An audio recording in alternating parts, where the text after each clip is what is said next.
औज़ुबिल्लाहिमिनश्शैतानिर्रजीम बिस्मिल्लाहिर्रहमानिर्रहीम। अस्सलाम वालेकुम डियर स्टूडेंट्स।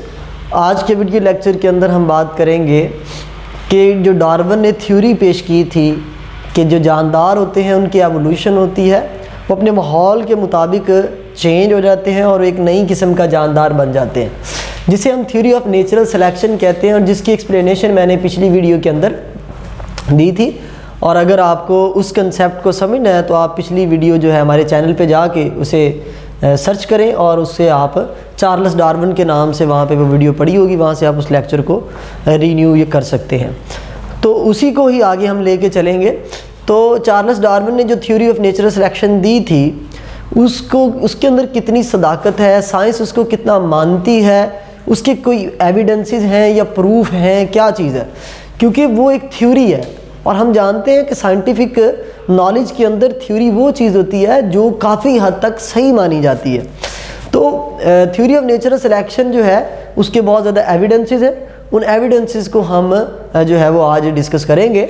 ठीक है जी। तो सबसे पहले मैं आपको बताता हूँ, आजकल जो है जो डार्विनिज़म है, जो डार्विन का कंसेप्ट है उसे न्यू डार्विनिज़म कहा जाता है। न्यू डार्विनिज़म क्यों कहा जाता है? क्योंकि उस डार्विन के कंसेप्ट को सपोर्ट दी गई है, उसको सही साबित करने की कोशिश की गई है with the help of different biological categories, different biological fields.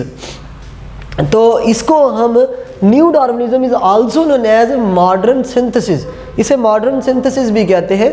यानी कि जो डार्विन ने बात की कि जानदार जो है वो वक्त गुजरने के साथ साथ तब्दील होते हैं और जो है वो तब्दीलियाँ परमानेंट उनका हिस्सा बन जाती हैं और वो नई किस्म के जानदार बन जाते हैं। इस बात को साइटोलॉजी, ठीक है जी, यानी कि साइटोलॉजी मीन यानी सेल का knowledge, population genetics,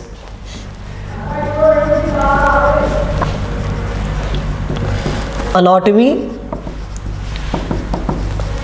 molecular biology,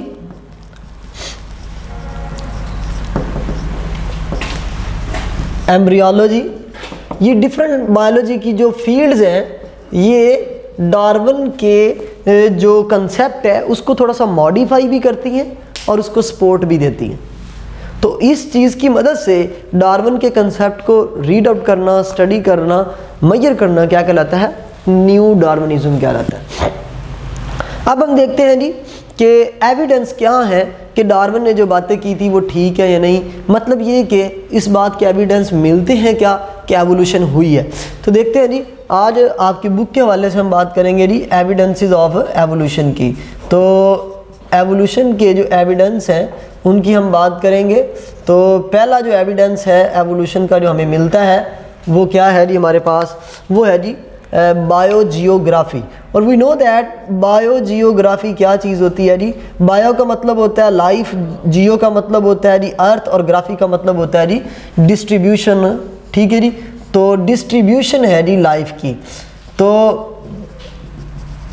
ये एक बहुत बड़ा एविडेंस है हमारे पास एवोल्यूशन का, क्योंकि जो डार्विन था वो ये बात करता था कि जैसे ही जानदारों का माहौल चेंज होता है तो जानदारों में तब्दीलियाँ आती हैं और वो जानदारों की तब्दीलियाँ उन जानदारों को अपने इंसेस्टर से चेंज कर देती है। ठीक है। तो बायोजियोग्राफी में आज हम मुख्तलिफ इलाकों के अंदर हम मुख्तलिफ किस्म की जानदार देखते हैं। ठीक है जी। और मिसाल के तौर पे हम एंडेमिक स्पीशीज़ देखते हैं। एंडेमिक स्पीशीज़ क्या होती हैं? जो सिर्फ पार्टिकुलर एरिया के अंदर ही पाई जाती है। आपकी बुक के अंदर एग्जाम्पल है आर्मडिलो। आर्मडिलो एक चूहे से थोड़ा सा बड़ा साइज़ का एक जानदार होता है जो सिर्फ अमेरिका के अंदर पाया जाता है। ठीक है। और पूरी दुनिया में ये कहीं पे भी नहीं पाया जाता। कीवी की बात कर लेते हैं, वो न्यूजीलैंड में सिर्फ पाई जाती है। उसके बाद अगर हम बात करें कैंगरू की तो वो सिर्फ ऑस्ट्रेलिया में पाए जाते हैं। तो ये होती है एंडेमिक स्पीशीज़। और जब ये देखा जाता है तो जब फिर हमें फॉसिल्स मिले हैं इनके इंसेस्टर्स के, वो इनके इंसेस्टर्स भी इन्हीं इलाकों में पाए जाते थे क्योंकि वहाँ का माहौल स्पेसिफिक है, वहाँ का इन्वायरमेंट, वहाँ की जो चीज़ें हैं वो स्पेसिफिक है, जिसकी वजह से जानदार जो है वो वहाँ पे क्या करता है? उस माहौल के मुताबिक अडेप्ट होता है और फिर ये चेंज होके वहीं का हो जाता है। हम किसी भी इलाके में चले जाएं, हमें हर इलाके की मखसूस किस्म की स्पीशीज़ नज़र आएंगी। तो इसका मतलब ये है कि डार्विन का वो पॉइंट ठीक था कि जैसा माहौल होता है उसी तरह के माहौल के मुताबिक जानदार अपने आप को क्या कर लेता है, अडेप्ट कर लेता है। तो इस तरह बायोजियोग्राफी जो है वो एक बहुत बड़ा एविडेंस है कि एवोल्यूशन होती है। ठीक है जी। आप ये देखें, अगर यहाँ से हम पहाड़ी इलाके में रहने लग जाए तो हमारी बॉडी के अंदर कुछ स्ट्रक्चर्स में चेंजेस आने लग जाएंगी। ठीक है जी। तो जैसे कि पहाड़ी इलाकों में रहने वाले लोग होते हैं, उनकी जो है वो उनका सांस नहीं फूलता, वो बहुत ऊंची जगहों पे रहते हैं। लेकिन एज़ कम्पेयर टू मैदानी इलाकों में रहने वाले लोग जो हैं, जब वो पहाड़ी इलाकों में जाते हैं तो उनका सांस फूलने लग जाता है। यानी कि हर इलाके के इन्वायरमेंट के मुताबिक जानदार अडेप्टेड है। तो ये बायोजियोग्राफी इस बात को प्रूफ कर रही है किसी हद तक कि क्या होती है जी, एवोल्यूशन होती है। इसके बाद नेक्स्ट जो हमारे पास दूसरा पॉइंट है एविडेंस के तौर पे, वो है जी फॉसिल रिकॉर्ड्स। Fossil records. अब जो फॉसिल्स हैं, पहले तो मैं बता दूं आपको कि फॉसिल्स क्या होते हैं जी। Dead remains of the past animals, यानी कि जो जानदार इस दुनिया में नहीं रहे, एक्सटिंक्ट हो चुके हैं, उनका कोई भी पास्ट रिमेन जो है, कोई भी बाकियात जो इस दुनिया में आपको मिले, उसका फुटप्रिंट की शक्ल में, उसका वो क्या कहते हैं, उसके आपको वो बोन्स की शक्ल में, किसी भी चीज़ की शक्ल में, तो वो उसे हम क्या कहते हैं, फॉसिल्स कहते हैं। हमें ममूथ मिले हैं, पूरे ममूथ कहते हैं, पूरा का पूरा प्रिजर्व एनिमल होता है जी। एम्बर मिले हैं, वो छोटे छोटे, उसमें कीड़े मकोड़े के जो हैं वो हमें फॉसिल्स मिले हैं। तो ये फॉसिल, तो फॉसिल रिकॉर्ड इस बात का प्रूफ देते हैं कि एवोल्यूशन हुई है। सीरीज ऑफ फॉसिल्स हमें मिलते हैं। अगर हम बात करें ह्यूमन की क्या कहते हैं, एवोल्यूशन की बात करें, तो कहा जाता है कि इसके इंसेस्टर बंदर हैं। तो पहले जो बंदर था उसका जा जो था वो लंबा था, स्कल जो थी वो चपटी थी, और उसमें अंदर ब्रेन जो इतना प्रोमिनेंट नहीं था। तो हमें फॉसिल ऐसे मिले हैं कि पहले जो है वो जा थोड़ा सा लंबा है, फिर और कम होता जा रहा है एक फॉसिल में, फिर दूसरे फॉसिल में मिला और कम होता जा रहा है, फिर तीसरे में मिला और चौथे में इस तरह। यानी कि वो अगर हम उन फॉसिल्स को तरतीब से रखें तो हमें पता चलता है कि पहले इस तरह का था ये, ठीक है, फिर इस तरह हुआ, फिर इस तरह हुआ, फिर थोड़ी सी चेंज आई, फिर थोड़ी सी एट द एंड इंसान बन गया। तो ये सीरीज ऑफ फॉसिल्स हमें मिले हैं। इसके अलावा हॉर्स के फॉसिल्स मिले हैं कि पहले जो हॉर्स के इंसेस्टर्स थे वो बिल्कुल छोटे थे, यानी कि एक नॉर्मल जो है वो उनकी हाइट जो थी 3 फीट, मतलब जो है वो क्या कह लें 3 इंचज़ या इतनी थी, या इससे भी थोड़ी सी कम या ज़्यादा हो सकती है। उसके बाद आहिस्ता आहिस्ता वो क्या होती गई, बढ़ती गई, और हमें फॉसिल्स मिले हैं इस बात के, इस चीज़ के फॉसिल्स मिले हैं। हमने फॉसिल्स देखे हैं, उनको हमने अरेंज किया है कि पहले छोटे जो साइज़ का हॉर्स है उसके फॉसिल भी है, बड़े के उससे बड़े भी, उसके बड़े भी उससे बड़े, इस तरह से हमें फॉसिल मिले हैं। फिर ये भी कंसेप्ट है, और ये भी जो मैंने आपको पिछली वीडियोज़ के अंदर बताया कि सारी लाइफ जो है वो बैक्टीरिया से बनी है, इस चीज़ के फॉसिल्स मिले हैं कि ऐसे जानदार के भी फॉसिल मिले हैं जो बैक्टीरिया से यूकैरियोट बन रहा है, ऐसे जानदारों के फॉसिल मिले भी हैं जो यूकैरियोट से मल्टीसेलुलर यूकैरियोट बन रहे हैं।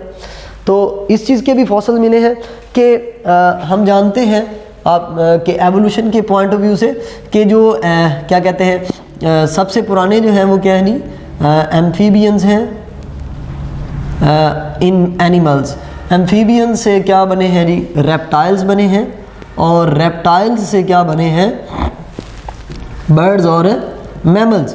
तो फर्स्ट ईयर की क्लास के अंदर आपने ये चीज़ें पढ़ी हैं कि रेप्टाइल्स से बर्ड्स बने हैं, और इन दोनों के दरमियान एक लिंक एनिमल है आर्कायोप्टेरिक्स। वो आधा डायनासोर था और आधा परिंदा था, यानी उसके पर थे, पर के ऊपर पंजे लगे हुए थे। तो यानी कि इस तरह के जानदारों के फॉसिल हमें मिले हैं जो ये बता रहे हैं कि यहाँ से रेप्टाइल से बर्ड बनना शुरू हो गया था। वो लिंक एनिमल है, यहाँ से जानदार। ऐसी फ़िश मिली है जो खुश्की पे रह सकती है, और ये ऐसी फिशेज़ हैं जो पानी से निकल के खुश्की पे आ जाती हैं, और आज भी प्रेजेंट है, ठीक है, आज भी प्रेजेंट है, खुश्की पे आ जाती है, फिर वापस पानी में चली जाती है। तो यानी कि पहले कहा जाता है कि फिशेज़ से एम्फीबियंस बने, यानी फिशेज़ पानी में रहने वाले जानदार थे, पहली लाइफ सारी पानी में थी एनिमल्स की, और फिर वहाँ से खुश्की पे आई, और ऐसा जानदार हमें मिला है जो पानी में भी रह सकता है और खुश्की में भी रह सकता है। ऐसी फ़िश मिली है हमें। तो यानी इस तरह के फॉसिल हमें मिले हैं, और मैंने ये एग्जांपल दी आपको, बर्ड्स और रेप्टाइल्स के दरमियान हमें एक चीज़ मिली है जो आधी रेप्टाइल आधी बर्ड है। तो इसका मतलब है रेप्टाइल्स में चेंजेस आई और उससे वो क्या बन गए, बर्ड्स बन गए। तो ये दलीलें हैं उसकी डार्विन की, और ये साइंटिफिक बेसिस है। हमें हमारे पास फॉसिल्स मिले हैं हमें कि एवोल्यूशन हुई है। ठीक है जी। तो ये दो एविडेंसेस मैंने आपको बताया कि बायोजियोग्राफी के जानदारों का इलाका जो मुख्तलिफ होता है, मुख्तलिफ इलाके की वजह से वो जानदार मुख्तलिफ होते हैं, और सम टाइम जैसे ही उस इलाके का इन्वायरमेंट चेंज होता है जानदार के अंदर भी तब्दीलियाँ आती हैं, और डेफिनेटली तब्दीलियाँ आती हैं। यही तो पॉइंट था डार्विन का, और ये बात भी थी। और दूसरी बात क्या है जी, फॉसिल्स, कि हमें फॉसिल्स मिले हैं और वो भी प्रूफ देते हैं जी कि एवोल्यूशन हुई है। तो ये थी आज के हमारा लेक्चर। तो नेक्स्ट वीडियो में आपको मज़ीद एविडेंसेस बताएंगे। तब तक के लिए